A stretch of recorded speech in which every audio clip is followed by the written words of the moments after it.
All right, so in the world of AI speculation, there are two primary camps, I suppose. One is the AI doomers, if you will, that believe that AI is going to potentially take over the world, kill us all off, and the end of civilization.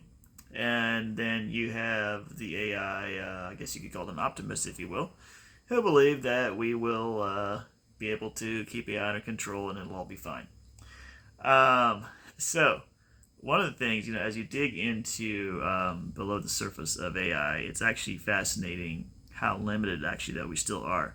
So these LLMs, these large language models, like ChatGPT and so Google's Gemini and so forth, they do on the surface appear to be amazingly capable. And I think one of the fascinating things is that our proclivity, our tendency to assign human to kind of anthropomorphize, to assign sort of a human motivations, if you will, to something that resembles human behavior, right?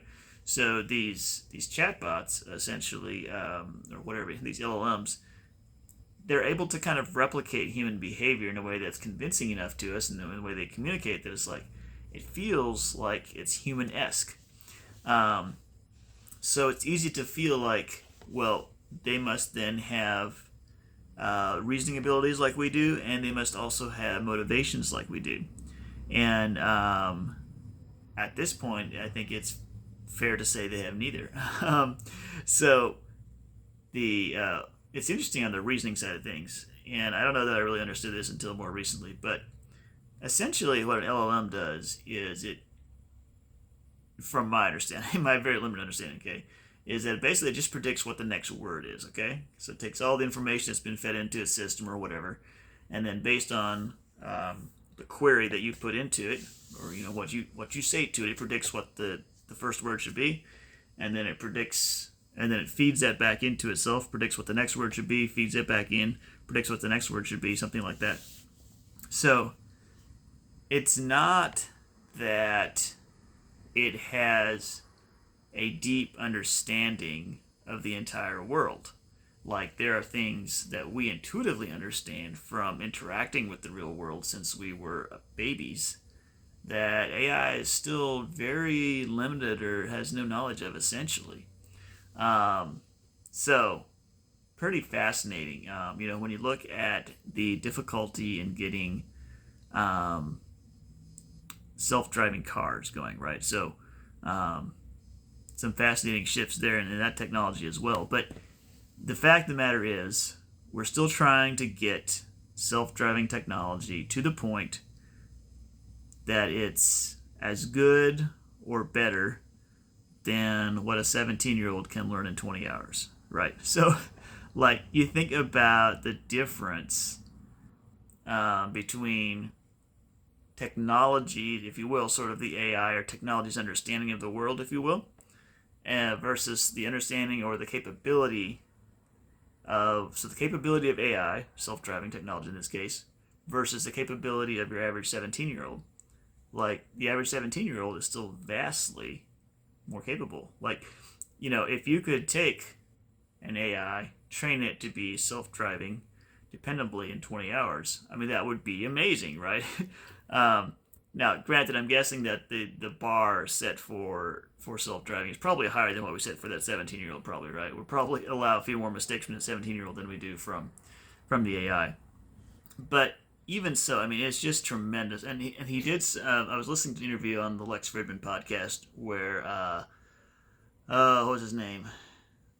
One of the guys that works on Meta's open source AI, the Llama. He was talking about. He was essentially kind of comparing the amount of data that LLMs are trained on versus the amount of data that humans intake. So, based on his calculation or their calculation of roughly how much data the two have consumed, basically, an LLM has the same amount of data that a 4-year-old has processed or received in their lifetime. So, we don't typically view 4-year-olds, right, as being sensationally brilliant and intelligent. I mean, maybe for their age, right? But like usually they still have some pretty strong limitations in their capabilities and their understanding of the world and so forth. And so, you think about AI being trained in a very, like these LLMs being trained very narrowly in text. Now, in some ways, text is kind of like a compression of information, right? So the information in this, the spatial information in the world, and all the different things, like all the information we get from our five senses, in some ways are compressed and represented inside text, and yet in other ways, you could, in a way though, it's almost like a 2D picture of a 3D object, right? So it's kind of like a let's say a black and white photo showing let's say a ride at an amusement park. Okay, so if you had let's say you had an image processor or an AI that could look at that photo, would know that it has the label of like amusement park ride, and it could reliably reproduce images that have some idea of an amusement park ride. Okay, that would does that mean the AI now understands the feeling of getting to the top of a roller coaster and starting down, or of swinging around in a circle, or how the view looks different from the top versus how the view looks different from the bottom?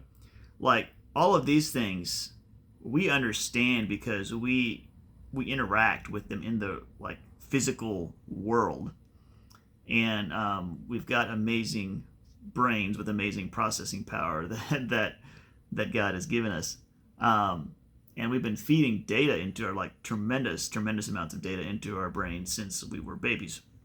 So yeah, it's still interesting how far there still is to go. And going back to the original thing about the optimist versus the AI doomers, this guy from Meta's OpenAI project, he was saying OpenAI. That sounds like I'm talking about the makers of ChatGPT, which should be called closed AI, by the way. But anyway, that's a different topic. Basically, he was saying that this development of this technology is an iterative process. It's a process. It's not just like boom. So the AI doomers kind of seem to have this assumption that at some point there will be this like kind of Big Bang moment where AI will become sentient or something similar to it, and it will have its own motivations and take over the world. And he says, no. This guy said, no. I mean, AI is a process. We're developing it with a process, and so it's not going to be this single moment where suddenly everything has changed and this AI has like godlike powers or something. It's a process, and so as a process, part of that process is sort of tuning the.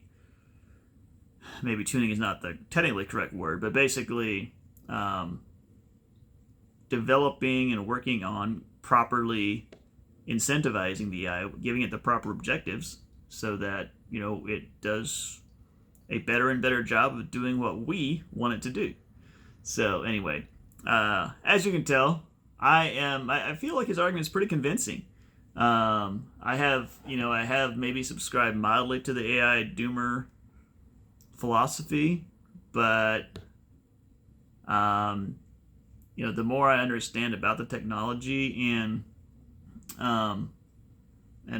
so forth, I really don't. I feel like the AI optimist is probably the better, the more accurate element, and also, and part of this too is the fact that there's competition. So I think that in a sense the competition keeps racing the progress forward, right? But also the fact that there is open source AI, there's multiple entities working on it. I mean, on like both open and closed or whatever. But there's multiple there's competition. There's multiple. It'd be easier to see a world in which AI could dominate if there was only one AI. But it seems like the nature of this technology and the nature of technology in general is that once you develop a new technology, it spawns like competitors and imitators at a high rate of speed. And so for that reason, this sort of dystopian, outside of like regulatory capture or something like that, this idea of a dystopian world in which there's one single AI that like runs the whole world, I think is pretty unlikely. I think it's pretty unlikely. So anyway, interesting to see how we as humans adapt to new technology, how it begins to help us. Seems like we're still a little ways away from like having our AI personal humanoid robot following us around and bring back breakfast to bed and serving us entrees and things like that. But hopefully at some point maybe we'll get to that point. Anyway, there are some of my current ramblings on the state of AI.